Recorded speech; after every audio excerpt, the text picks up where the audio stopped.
Hi దోస్తులు, welcome back to my channel Asif and blogs. ఎట్లున్నారు దోస్తులు, మంచిగా ఉన్నారా? ఈరోజు మనం మన పాలమూరు జిల్లాల బగ్గా ఫేమస్ అయిన శ్రీ చెన్నకేశవ స్వామి గుడికి వచ్చినాం. గుడి అయితే మస్తుగా ఉంది. ఈ గుడి పాలమూరు జిల్లాల జడ్చర్ల మండలం గంగాపురం ఊర్లో ఉంది. ఇది ఒక పాత గుడి. గంగాపురం దక్షిణ భారతదేశంలో ఉన్న ముఖ్యమైన దేవాలయాల్లో ఒకటి. ఇది స్కంద పురాణాల్లో ప్రస్తావించబడింది. బదామి చాళుక్య రాజుల పాలనలో ఈ ప్రదేశం బాగా ప్రసిద్ధి చెందింది. 10వ శతాబ్దానికి చెందిన చాళుక్యరాజు కసవస్వామి ఆలయాన్ని నిర్మించారు. అప్పటి నుండి ఈ ప్రదేశం కేశవపురం అని పిలువబడింది. ఇంతకుముందు ఈ ఊరిని మాయాపురం, వట్టిపురం మరియు దూరిపురం అని పిలిచేవారు. శ్రీ చెన్నకేశవ స్వామి ఆలయ ప్రధాన దైవం. ఇక్కడ శిల్పకళ చాలా ఆకర్షణీయంగా ఉంది. ఈ ఆలయం ప్రతి సంవత్సరం పండుగ రథసప్తమి రోజున జరుపుకుంటారు. దండము, పడసము ధరించి ఉన్న చతుర్భుజ గణపతి ఈ గుడిలో కొలువు తీరి ఉన్నాడు. పశ్చిమ చాళుక్యులు గణపతిని విశేషంగా ఆరాధించేవారు. అందుకే వాళ్ళు కట్టిన ఏ గుడిలో అయినా వినాయకుడి విగ్రహం ఖచ్చితంగా ఉంటుంది. మనం కుడివైపు కోనేరుకు వెళ్ళే తోవల ఈ వినాయకుడి విగ్రహం ఉంది. రాళ్లతో కట్టిన కోనేరు అయితే ఏకదమ్ ఉంది, మస్తు లోతుంది. కోనేరు కూడా చాలా బాగుంది. మనం ఏ కోనేరు చూసినా 4 మూలలు ఒకేలాగా ఉంటాయి, కానీ ఈ కోనేరు జర కొత్తగా బాగుంది. ఈ కోనేరు కట్టి ఇన్ని ఏళ్ళైనా ఇంకా చెక్కు చెదరలే. లక్ష్మీ సమేతుడైన నారాయణుడు ఈ క్షేత్రంలో శ్రీ చెన్నకేశవ స్వామిగా స్వయముగా వెలిశారని పురాణాలు చెప్తున్నాయి. గజేంద్రుని రక్షించిన సమయంలో ఆయన శంకుచక్రాలు తారుమారు అవుతాయి. ఆ తర్వాత కేసి అనే రాక్షసునితో నారాయణుడు 12,000 ఏళ్ళు యుద్ధం చేసి సంహరించడంతో శంకుచక్రాలు యథాస్థానానికి చేరుతాయి. కేసి అనే రాక్షసుని సంహరించడంతో చెన్నకేశవ అనే పేరు వచ్చింది. ఇక్కడ భక్తితో 11 ప్రదక్షిణలు చేస్తే వారి కోరికలు నెరవేరుతాయని ఇక్కడ నమ్మకం. అన్నం, పప్పు, కూరగాయలతో తీపి ఉండాలు, భక్ష్యాలు, పాయసం చేసి స్వామివారికి దాసంగాలు కూడా సమర్పిస్తారు. పచ్చని చెట్ల మధ్య ఉన్న చెన్నకేశవ ఆలయం చాళుక్య రాజవంశం యొక్క శిల్పకళా నైపుణ్యానికి నిదర్శనంగా నిలుస్తుంది. ఆలయ ప్రాంగణంలోకి అడుగుపెట్టగానే దాన్ని ఆకర్షణీయమైన డిజైన్ మరియు క్లిష్టమైన శిల్పకళ సౌజన్యంతో ఆత్మను విస్మయం చేస్తుంది. చెన్నకేశవ రూపంలో శ్రీ విష్ణువుకి అంకితం చేయబడిన ఈ ఆలయం దేవతలు, నృత్యకారులు మరియు జీవుల అద్భుతమైన శిల్పాలతో మంత్రముగ్ధులను చేస్తుంది.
శ్రావణ మాసంలో పవిత్ర ఉత్సవాలు, ఉగాది, వైకుంఠ ఏకాదశి, ధనుర్మాస ఉత్సవాలకు భక్తులు బగ్గా వస్తారు. బయటి గోడలు ఈ గుడి చరిత్రను, కథలను వివరిస్తాయి. ప్రతి స్తంభం చాళుక్య కళాకారుల నైపుణ్యాన్ని, వారి వివరణాత్మక నైపుణ్యాన్ని ప్రదర్శిస్తాయి. గర్భగుడి పైన ఉన్న గోపురం దాని విస్తృతమైన శిల్పాలు మరియు శిల్పకళా నైపుణ్యంతో మంత్రముగ్ధులను చేస్తుంది. ప్రతి రాయిలో చెక్కబడిన ఖచ్చితత్వం మరియు అందంతో సందర్శకులను ఆహ్లాదిస్తుంది. నిర్మలమైన పరిసరాల మధ్య చెన్నకేశవ ఆలయం కళ, ఆధ్యాత్మికత మరియు నిర్మాణ వైభవం సామరస్యపూర్వకంగా కలిసే యుగం యొక్క కథలను ప్రతిధ్వనిస్తుంది. ఇది భారతదేశం యొక్క గతం యొక్క గొప్ప వారసత్వం గురించి ఒక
ఇంకా ఈ గుడిని ఆర్కియాలజీ డిపార్ట్మెంట్ వాళ్ళు కూడా విజిట్ చేశారు.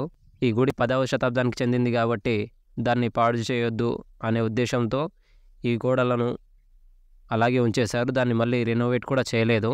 ఒకవేళ ఈ గుడిని ఏమైనా డ్యామేజ్ చేస్తే 3 నెలల జైలు శిక్ష మరియు జరిమానా కూడా ఉంటుందని వాళ్ళు పేర్కొన్నారు.